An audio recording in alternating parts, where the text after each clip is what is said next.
Kita nak melatih diri kita ini supaya menjadi hati yang sensitif, hati yang halus. Riqqah ni asal maksudnya halus. Hati yang halus ini adalah merupakan hati orang-orang yang beriman pada Allah. Rujuk dalam surah Al-Anfal sebagai contohnya.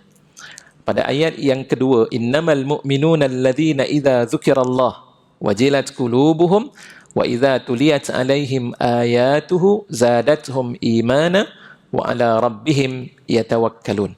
Dan ada pun orang-orang yang beriman itu Allah memberikan gambaran alladzina idza dzukirallah, yang apabila mereka ini diperingatkan tentang tanda-tanda kebesaran Allah Subhanahu wa taala, wajilat qulubuhum, hati mereka terasa gemetar. Tengok, takut betapa kuasanya Allah Subhanahu wa taala. Kita bimbang dan kita takut kerana kita memikirkan biasanya diri kita tanpa kita melihat tentang tanda-tanda kebesaran Allah Subhanahu wa taala. Allah sebutkan dalam ayat tersebut, mereka yang mengingati Allah dan melihat tanda-tanda kebesaran, orang yang beriman akan berasa hati mereka itu gemetar di sisi Allah. Wa idza tuliyat alaihim ayatuh, dan apabila dibacakan akan ayat-ayat Allah Subhanahu wa taala, zadatuhum imana, bertambah lagi keimanan mereka kepada Allah Subhanahu wa taala.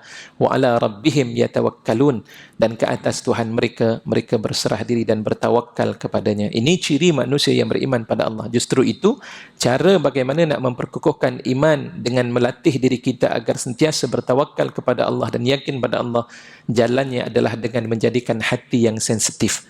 Dan hati yang sensitif ini dia perlu diusahakan. Macam kita lah, tuan-tuan dan puan-puan, ustaz, ni badan saya semakin lama semakin meningkat.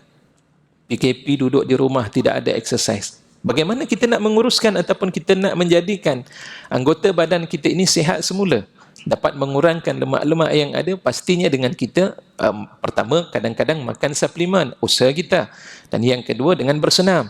Duk pergilah berjoging, paling tidak pun berjalan di sekitar tasik-tasik yang ada, kita pergi berjalan, dalam tempoh 3 bulan kurang timbangan tersebut. Usaha dari sudut zahir itu kita lakukan.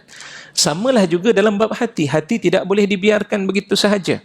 Tak apa, nanti Allah datangkan petunjuk pada saya, insya-Allah hati saya akan baik. Tidak boleh. Hati dia perlu diusahakan untuk diberikan akan vitaminnya, kekuatan yang ada pada hati. Bagaimana caranya? Isikan hati kita ini dengan zikir-zikir yang bermulanya daripada mulut kita. Daripada mulut ini dengan zikir-zikir yang keluar, itu akhirnya akan meresap dalam hati, automatik insya-Allah hati kita akan menuturkan apa yang dituturkan oleh mulut kita. Sebab itu bermula daripada mulut ini kita latih dengan ucapan-ucapan tasbih, kita latih dengan doa-doa kita kepada Allah Subhanahu wa taala, sebut dengan kalimah-kalimah yang pernah diajar oleh Nabi sallallahu alaihi wasallam, ucapan-ucapan zikir yang pernah disampaikan oleh para ulama, hizib-hizib yang ada. Kenapa? Kerana keseluruhan daripada ucapan-ucapan ini dia akan menjelmakan hati yang sentiasa berasa takut pada Allah dan sensitif pada setiap perkara-perkara yang berlaku dalam kehidupan ini. Baik, itu di antara perkara yang penting dalam hadis tersebut. Fa innahuma min asbabi dukhulil jannati wal fauzi bina'imiha, kerana sesungguhnya kedua-duanya ini, iaitu tawakal dan juga kehalusan hati itu, merupakan sebab untuk masuk ke dalam syurga dan berjaya memperolehi nikmat-nikmat di dalam syurga itu sendiri. Allah. Tuan-tuan cuba tengok tentang kisah yang berlaku di kalangan para sahabat Nabi sallallahu alaihi wasallam. Antaranya Sayyidina Hanzalah. Saya kira kita pernah cerita bab tersebut dahulu. Sayyidina Hanzalah ni bila dengar ceramah Nabi sallallahu alaihi wasallam, pada saat ketika dengar waktu itu menitis air matanya. Dan apabila dia kembali ke rumah waktu itu, duduk bersama dengan ahli keluarganya, dia terlupa peringatan Nabi sehingga akhirnya dia bergembira. Salahkah Sayyidina Hanzalah bergembira bersama dengan ahli keluarganya? Jawapannya tidak. Tidak menjadi masalah untuk kita bergembira. Tapi bagaimana sifat yang ada pada Sayyidina Hanzalah ketika itu? Bila dilihat berada dalam keadaan gembira, seakan-akan ia tidak mengambil iktibar dan pengajaran yang disebutkan oleh Nabi di saat ketika Nabi SAW bercerita tentang soal syurga dan juga neraka ketika itu. Dan akhirnya Hanzalah menganggap dirinya ini berpura-pura dalam beragama. Kemudian Sayyidina Hanzalah keluar daripada rumahnya. Sayyidina Hanzalah pun berkata, nafaqa Hanzalah, nafaqa Hanzalah. Hanzalah telah pun munafik, Hanzalah telah pun munafik. Waktu itu Sayyidina Abu Bakar terdengar suara daripada Sayyidina Hanzalah. Sayyidina Abu Bakar pun bertanya, apa yang berlaku kepada kamu Sayyidina Hanzalah ketika kamu berani untuk mengatakan hal yang demikian rupa? Maka jawab daripada Sayyidina Hanzalah, tadi ketika aku bersama dengan Nabi, aku menangis dan menitiskan air mata kerana mendengar setiap perkara-perkara yang dahsyat serta azab yang berada di dalam neraka Allah Subhanahu wa taala. Tapi di saat ketika aku berada di rumah, aku lupa tentang perkara-perkara tersebut.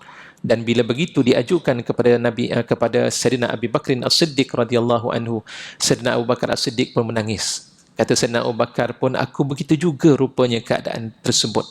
Dan akhirnya kedua-duanya bertemu dengan Nabi sallallahu alaihi wasallam. Dan akhirnya apa yang Rasulullah katakan? Wahai sahabatku, kalau sekiranya kamu sentiasa berada dalam keadaan ketika kamu berada semasa kamu berada dalam majlisku itu, dan begitulah yang kamu ketika kamu berada di mana-mana sahaja lokasi, maka para malaikatullah akan sentiasa berdamping bersama dengan kamu. La safahatkumul malaikah. Nescaya para malaikat itu akan sentiasa berdamping dan bersalam-salaman terhadap diri kamu. Ya, akan tetapi Rasulullah kata apa?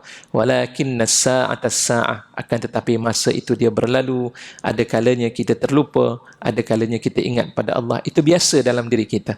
Sebab itu hati yang sensitif ini, tuan-tuan dan puan-puan, para hadirin dan hadirat yang dikasihi dan dirahmati Allah, penting dalam hidup kita. Kenapa? Sebab di saat ketika kita berasa kekurangan hubungan kita dengan Allah, hati inilah yang akan memberikan ingatan kepada kita.